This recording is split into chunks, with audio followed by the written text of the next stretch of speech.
Depuis quelques années, ceux et celles qui doivent déménager n'arrivent tout simplement pas à trouver un logis qui leur convient, acceptent de payer des prix exorbitants et d'autres, encore moins fortunés, se retrouvent à la rue.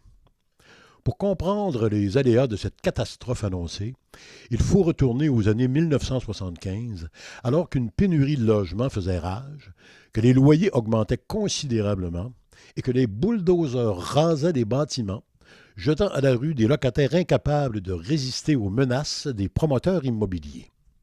Des groupes populaires se sont alors constitués afin de défendre leurs droits et faire pression sur les gouvernements qui se désengageaient de leurs responsabilités.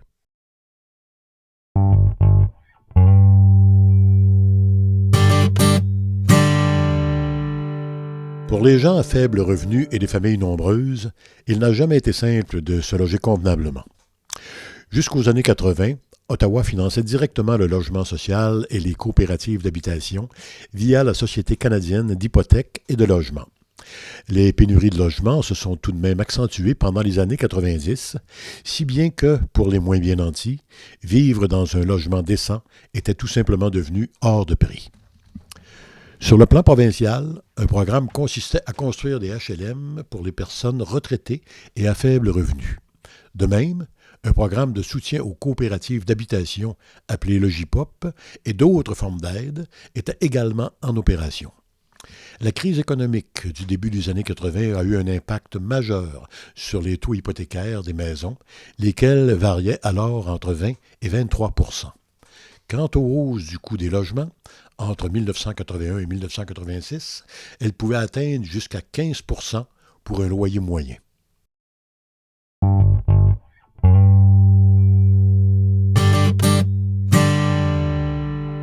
Malgré les difficultés des années précédentes, le soutien gouvernemental au financement du logement social n'a cessé de diminuer et le virage néolibéral des années Mulroney et Chrétien a tout simplement fait en sorte que cette responsabilité soit transférée aux provinces.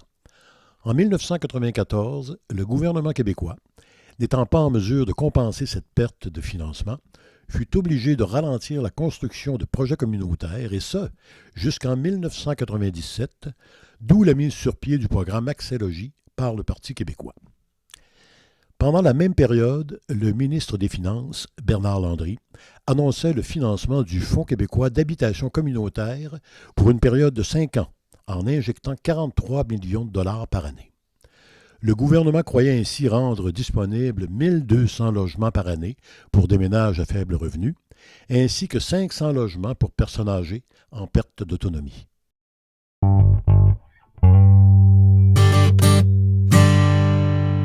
Comme nous venons de le voir, Québec avait lancé Accès Logis pour compenser le désengagement fédéral. Même sans budget suffisant pour contrer les pénuries, le programme aura quand même permis l'aménagement de plus de 6 000 unités financées en 5 ans, pour une moyenne annuelle de 1 235 unités. Un rapport sur le logement locatif de la SCHL révèle que le taux de logement inoccupé n'est plus que de 1,9 %. Une telle pénurie était toutefois prévisible. Aujourd'hui, l'expression crise du logement abordable confirme les effets négatifs liés à l'insuffisance de nouvelles constructions. Avec l'essor des condos haut de gamme et des conversions locatives, le logement devient un produit d'investissement.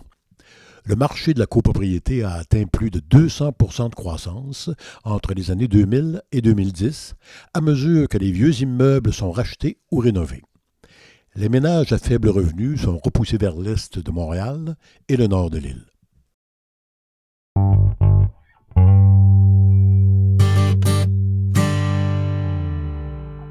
Cette période se caractérise par des taux d'intérêt historiquement bas, favorisant la spéculation immobilière. Les grands fonds d'investissement, tels que les banques et caisses de retraite, intègrent massivement le marché locatif. Montréal devient alors un marché d'actifs et d'habitation, un moyen de financiarisation. Si le logement servait auparavant à loger des gens, il devient maintenant un outil de spéculation hyper profitable. À cet égard, un nouveau terme fait son entrée dans le jargon montréalais, la gentrification. Elle se concrétise fortement dans les quartiers de Hochelaga-Maisonneuve, du plateau Mont-Royal, Rosemont-la-Petite-Patrie, Saint-Henri et le Myland, avec Comme conséquence, des hausses accélérées du coût des logements d'environ 36 en 10 ans. En plus des évictions illégales des ménages, une nouvelle calamité s'impose désormais au sein du parc locatif, les locations à court terme de type Airbnb. Encore une fois, ce sont les gens moins fortunés qui sont obligés de quitter leur quartier. Les groupes de défense des droits des locataires, tels que le FRAPRU et les associations de locataires, alertent les gouvernements de l'hécatombe qui se profile à l'horizon, mais rien n'y fait. En plus de ne pas reconnaître l'importance de la crise, la CAQ, nouvellement élue et pourvue de plusieurs milliards de surplus laissés par l'administration Couillard, abolit Accès Logis pour le remplacer par le programme Habitation abordable du Québec. Ce dernier n'a livré que quelques unités sociales en 6 ans et a davantage servi à financer les besoins des promoteurs privés.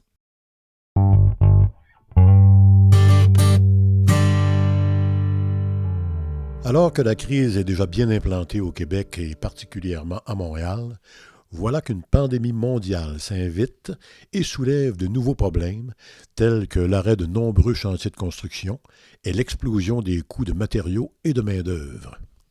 À cela s'ajoute la réglementation 20-20-20 de la Ville de Montréal, jugée trop rigide par les promoteurs, ainsi que les délais administratifs excessifs.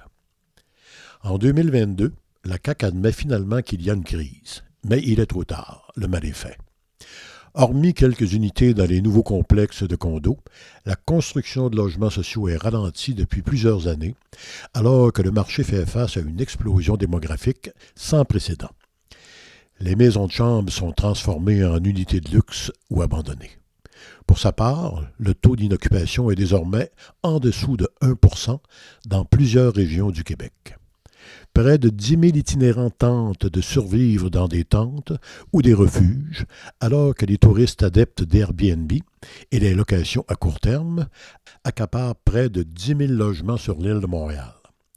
Les augmentations de loyers entre 2020 et 2024 sont passées de 27 % à Montréal et jusqu'à 50 % à Trois-Rivières.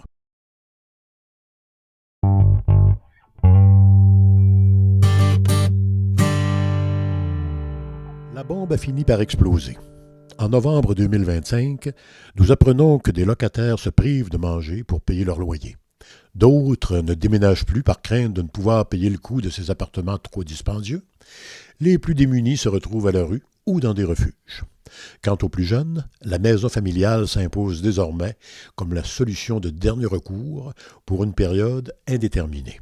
Bref, rien ne va plus. Au cours des dernières années, le gouvernement fédéral avait alloué des sommes importantes pour relancer le logement social. Les municipalités ont acquis plusieurs terrains et allégé leur réglementation.